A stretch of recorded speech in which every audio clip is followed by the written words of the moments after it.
congratulations on such an epic weekend. Thank you. Oh man, it's pretty exciting. Yeah, I mean, people are saying that Longlegs is like an instant horror classic.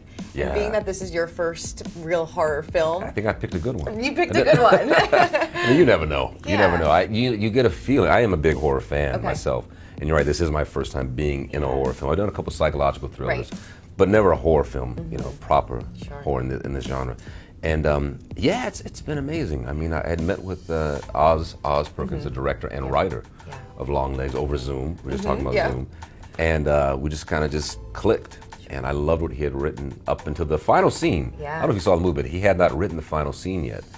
And but I just signed on, just listening to him and just what he had written so far. And I heard Nicolas Cage has signed on, and Micah Monroe was already signed on. I'm like, yeah, count me in. No brainer. And I'm looking for a Saw movie. I want to do a Saw movie next. Yes? Is that next? I don't know. I got to talk to the people. You got to talk to the people.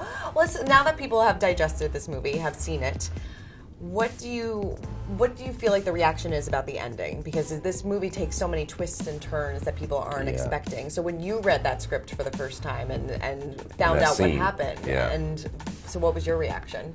Yeah, it feels weird to be able to talk about this stuff. Right?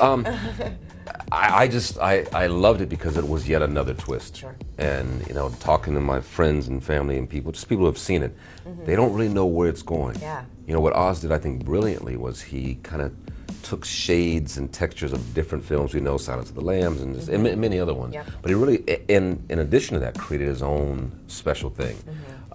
So people don't really know where it's going. No. And it's a surprise. And that final scene is yet another surprise that I loved. Especially. Do you feel like the ending is still open to interpretation? Oh, 100%. Yeah. What's your by you know, it's very design. intentional, by design, yeah, very intentional. What's your interpretation of the ending then? I have to ask.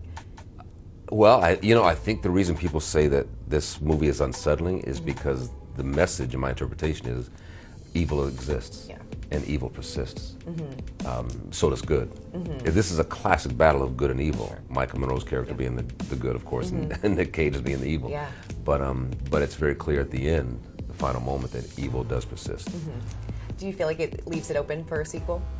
Oh yeah. Yeah. Somebody had like, this in front of my head. That's all these ideas for sequels. Say, oh, but you're dead. I said, but am I? But right. Can I say that? I guess it was. Yeah. Yeah. No. Well, like you said, it's open to interpretation. It's open to interpretation. So we don't know if you. And my son was like, yeah, you got shot in the shoulder. So we don't know. We don't know. We don't know.